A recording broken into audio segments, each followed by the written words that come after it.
예전에 보면 이 아이가 콧물을 흘리면 할머니나 어머니가 급한 마음으로 치맛자락을 걷어 올려서 콧물을 닦아주곤 했습니다. 그때 항상 하는 말이 있었어요. 뭐라고 합니까? 흥해라. 저 포항 가면은 포항 위에 흥해가 있습니다. 흥해. 흥해라. 방금 흥해라 하신 분들은 다 경험이 있는 거예요. 흥해라. 근데 이게 참 얼마나 긍정의 아이콘입니까? 망해라 하지 않고 흥해라.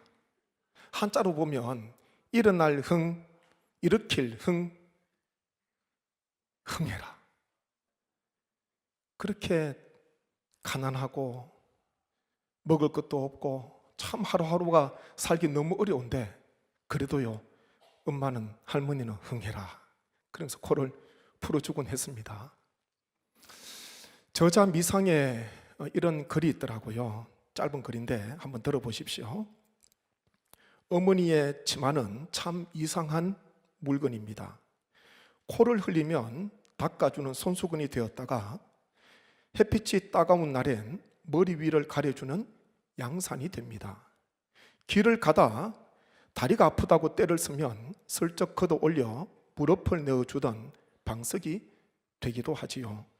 우리는 그 치맛자락을 붙잡고 걸음마를 배웠고 그 속에서 세상을 향한 두려움을 잊었습니다. 날고해진 그 치맛자락 속에 담긴 것은 옷감이 아니라 자식을 향한 어머니의 거대한 사랑이었습니다. 정말 그런 것 같아요. 걸음마도 엄마 치맛자락 붙들고 엄마 바지 붙들고 할머니 손 붙들고 그렇게 걸음마를 배웠던 것 같습니다. 태어난 아기가 어머니의 치맛자락에 쌓여서 자라나듯이 초대교회, 이제 막 복음이 뿌려져서 교회가 세워지게 되는데 초대교회가 성장하고 자라남에 있어서 남성들의 역할도 헌신도 굉장히 컸지만은 그에 못지않게 여성들의 수고와 헌신, 큰 비중을 차지하였습니다. 바울은 로마에 있는 성도들에게 로마서 편지를 보내면서 마지막 16장에 보게 되면 주 안에서 수고한 일꾼들에 대한 열거를 하고 있습니다. 특별히 1절부터 16절 말씀에 보게 되면 약 27명의 일꾼들의 이름이 기록되어 있는데 그 중에서 여성은 한 10명 정도 됩니다. 27명의 일꾼들이 나열되는데 그 중에서 약 10명 정도가 여성들이라는 것, 대단한 비중입니다. 이 로마와 이 유대 사회 당시에 여성들의 지위가 남성에 비해서 많이 낮았습니다. 이 여성은요, 남자, 아버지와 남편에게 속해 있었고 재산권 상속권에서도 배제가 되었습니다. 그리고요, 법정에서도 재판 가운데 증언을 하는데 남성들에 비해서 여성들의 증언은 평가도 낮게 했다는 것이죠. 그만큼 별로 신뢰하지 않았다는 거예요. 회당에서도 여성들은 아무데나 앉을 수 있는 게 아닙니다. 여성들만 앉아야 되는 자리, 거기서 격리된 채 회당에서도 모임을 가지게 되고요. 율법 교육에 있어서도 남성에 비해서 여성들은 많이 배제가 되었거든요. 이런 상황 속에서 바울은 여성들에 대한 헌신, 수고를 로마서 16장에 보게 되면 빠뜨리지 않습니다. 27명 가운데 10명 정도가 여성이라는 것, 바울은 거기에 대해서 마음의 감사를 가지고 있거든요. 무엇보다도 16장 가운데 첫 번째로 나오는 이름이 갱그레아 교회의 일꾼 자매 베베에 대한 이름이 거론되고 있습니다. 첫 번째 이름도 여성이에요. 바울은 이 여성들을 향하여서 이런 말을 합니다. 일꾼, 보호자, 사도들에게 존중이 여겨지는 자, 이런 수식으로 쓰고 있습니다. 사도들에게 존중이 여겨졌다. 사도들이 존경했다는 거예요. 여성들의 수고와 헌신, 신앙을 존중했다는 것입니다. 오늘 주안에서 수고한 일꾼들이라는 제목으로 읽은 본문 가운데 몇몇 여성들의 수고, 헌신, 신앙을 잠시 한번 들여다보기를 원합니다. 먼저 첫 번째 여성은요, 베베인데 1절 2절 말씀 같이 한번 읽겠습니다. 내가 갱그레아 교회의 일꾼으로 있는 우리 자매 베베를 너희에게 추천하노니 너희는 주 안에서 성도들의 합당한 예절로 그를 영접하고 무엇이든지 그에게 소용되는 바를 도와줄지니 이는 그가 여러 사람과 나의 보호자가 되었습니다. 아멘. 이 베베는 보니까 갱그레아 교회의 일꾼이다, 자매, 여성이다, 그렇게 말씀합니다. 바울이 로마에 가서 편지를 전해주지 못하고 이 베베를 통하여서 로마에 있는 성도들에게 교회에 편지를 전해주게 되거든요. 그만큼 바울이 신실하게 믿었던 여인이었습니다. 로마 교회 성도들에게 바울이 요청하기를 합당한 예절로 그를 영접하고 무엇이든지 필요한 것이 있으면 도와주라, 이렇게 이야기를 합니다. 베베가 가면 마치 주님을 영접하듯이 그를 영접해 주라는 거예요. 그리고 베베에게 필요한 것이 있으면 아끼지 말고 도와주라, 바울이 그렇게 부탁을 하고 있습니다. 이렇게 부탁하는 이유가 뭔가 2절 끝에 보면은 이런 이유를 밝히고 있습니다. 2절 끝에 같이 읽습니다. 이는 그가 여러 사람과 나의 보호자가 되었습니다. 아멘. 이 베베는 보니까 여러 사람과 바울 자신에게 있어서 보호자가 되었다, 보호자가 되었다는 거예요. 바울이 이 베베의 보호를 받았다, 이렇게 이야기하고 있습니다. 얼마나 능력 많은 사도요, 힘 있는 사도요, 부족함이 없는 것처럼 보였는데 베베가요 바울을 많이 도왔습니다. 이 보호자라는 것은 앞장서다, 관심을 가지다, 돌보다, 도움을 주다, 이런 사람을 이야기합니다. 앞장서서 복음과 선교를 위하여, 바울을 위하여서 도움을 주고 돌보아 주었던 인물이 바로 자매 베베라는 것이죠.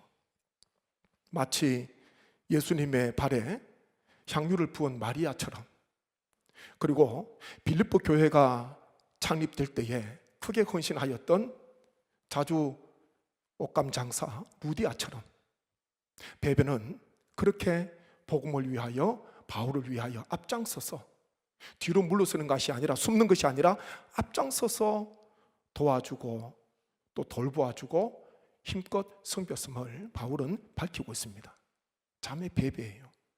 두 번째 인물이 브리스가입니다. 3절 말씀 같이 한번 봅니다. 너희는 그리스도 예수 안에서 나의 동역자들인 브리스가와 아굴라에게 문안하라.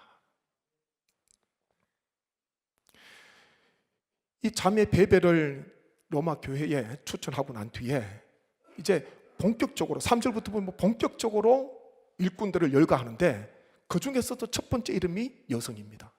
브리스가. 우리가 많이 들었던 이 브리스가는요, 브리스길라의 애칭 정도로 생각하면 될 것 같습니다. 사도행전에서는 브리스길라, 로마서 16장에서는 브리스가 이렇게 기록되고 있는데, 이 브리스길라와 아굴라 부부 아닙니까? 참 신앙이 좋은 부부예요. 그런데 항상 이 브리스길라, 브리스가는요 남편 아굴라보다 먼저 이름이 기록됩니다. 그 당시 여성들의 지위가 남성에 비해서 턱없이 낮았다 그랬지 않습니까? 그래서 어떤 유대인은 그런 기도를 했다 그러더라고요. 하나님, 나를 이방인으로 태어나지 않게 하셔서 감사합니다. 나를 종으로 태어나지 않게 하셔서 감사합니다. 그리고 또 하나, 나를 여성으로 태어나지 않게 하셔서 감사합니다. 여기 계신 여성분들께는 너무 죄송하지만 그 당시 그랬다는 거예요. 그 정도로 여성은 종과 비슷한 천대받고 남성에 비해서 턱없이 낮은 지위를 가지고 있었습니다.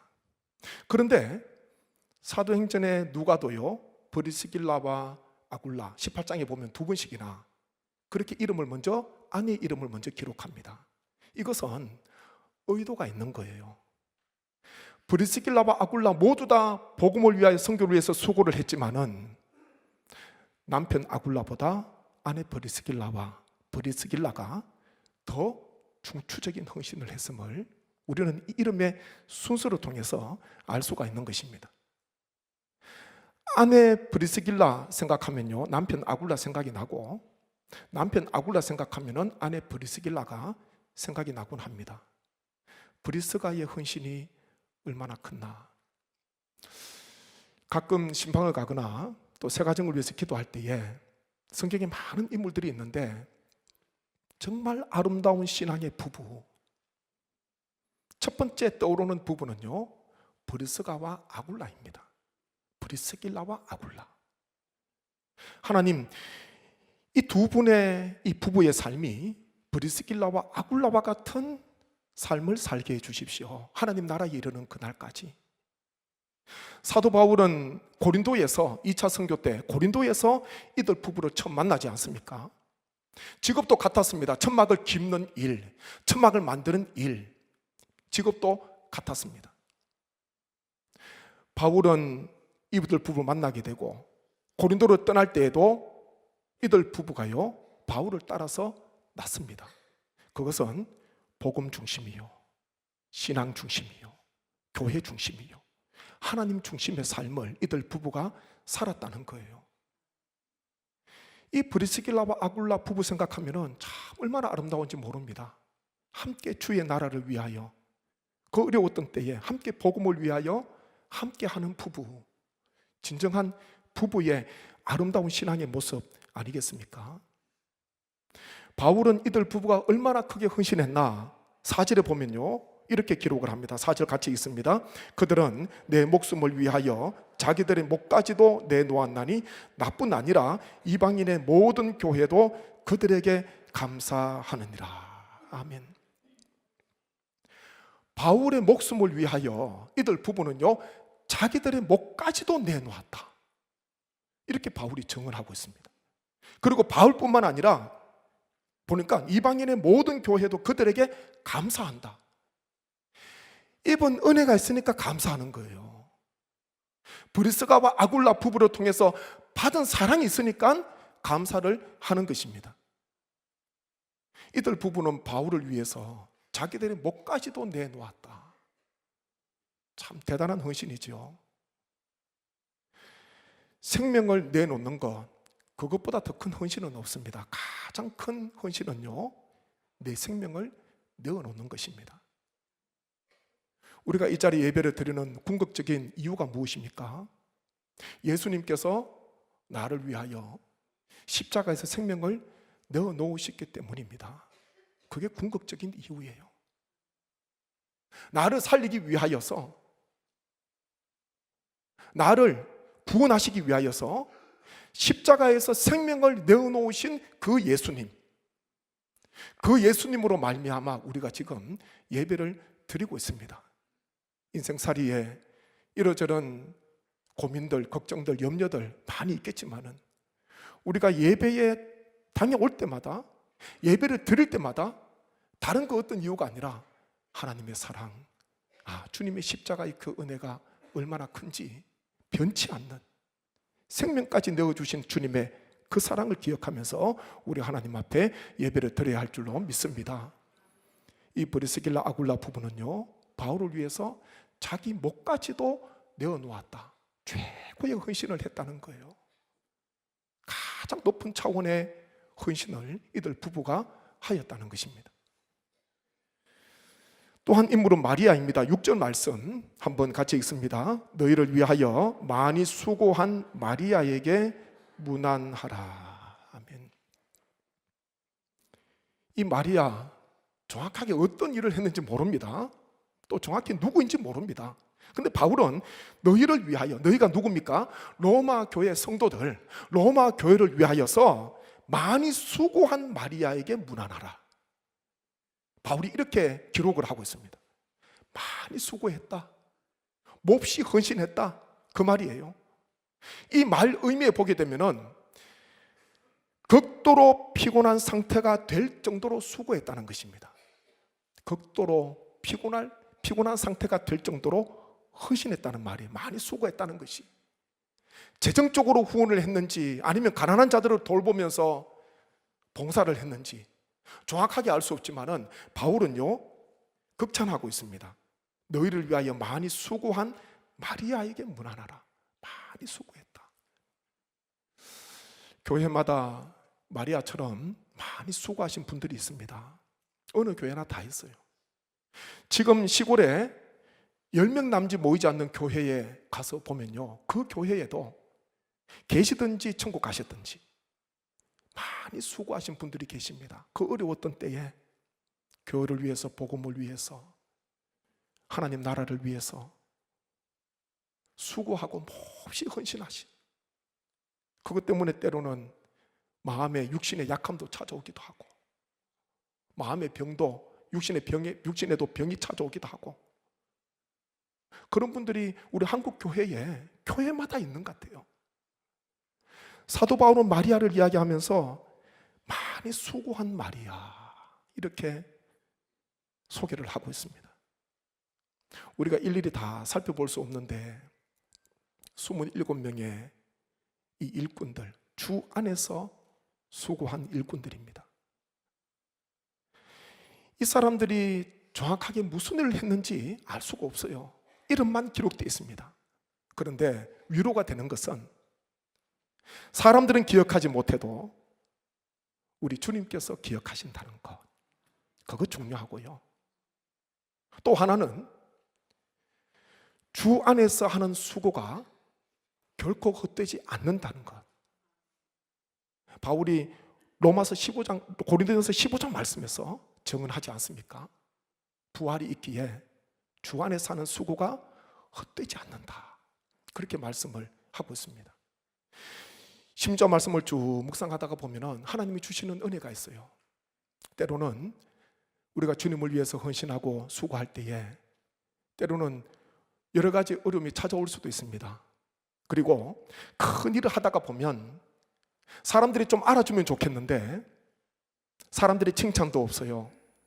사람들이 모르는 것처럼 여겨질 때도 있습니다. 그때에 로마서 16장 말씀을 펼쳐서 한번 쭉 읽어보셔야 됩니다. 이들은 다 주 안에서 수고한 자들입니다. 다시 말하면 주님을 위하여 수고한 사람들이에요. 이것이 위로가 되거든요. 사람들은 기억 못해도 주님께서 기억해 주시면, 주의 생명책에 기록되어 있으면, 여기 있는 이름들은 다 아름다운 이름이에요. 바울은 이들을 소개하면서 이들에게 문안하기를, 이들의 헌신을 알아주기를 그렇게 기록을 하고 있습니다. 우리 모든 성도님, 세월이 빨리 지나갑니다. 세월이 흘러갑니다. 녹슬어서 사라지는 인생이 아니라 달아서, 주의 일을 하면서 달아서 베베처럼, 그리고 마리아처럼, 브리스가와 아굴라처럼 주님 안에서, 주님 부르시는 그날까지 오직 주 안에서 헌신하시기를 주님의 이름으로 축복합니다. 한번 저희가 말씀을 생각하면서 함께 찬양하기를 원합니다. 주님만 알아주시면 돼요. 여기에 우리가 다 알 수 없는 사람들이 있습니다. 이름밖에 없는 사람들, 어떤 헌신했는지 모르지만은 우리 주님께서는 다 아시는 것입니다. 주님 앞에 함께 찬양으로 고백합니다.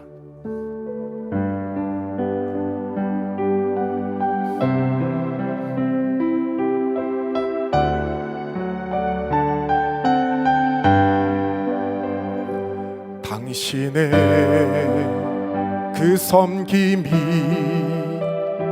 천국에서 해같이 빛나리. 당신의 그 겸손이 천국에서 해같이 빛나리. 당신의 그 믿음이 천국에서 해같이 빛나리. 당신의 그 충성이 천국에서 해같이 빛나리. 주님이 기억하시면 족하리. 예수님 사랑으로 가득한 모습, 천사도 흠모하는 아름다운 그 모습, 천국에서 해같이 빛나리. 당신의 그 순종이 천국에서 해같이 빛나리. 당신의 그 사랑이 천국에서 해같이 빛나리. 당신의 그 찬송이 천국에서 해같이 빛나리. 당신의 그 헌신이 천국에서 해같이 빛나리. 주님이 기억하시면, 주님이 기억하시면 족하리.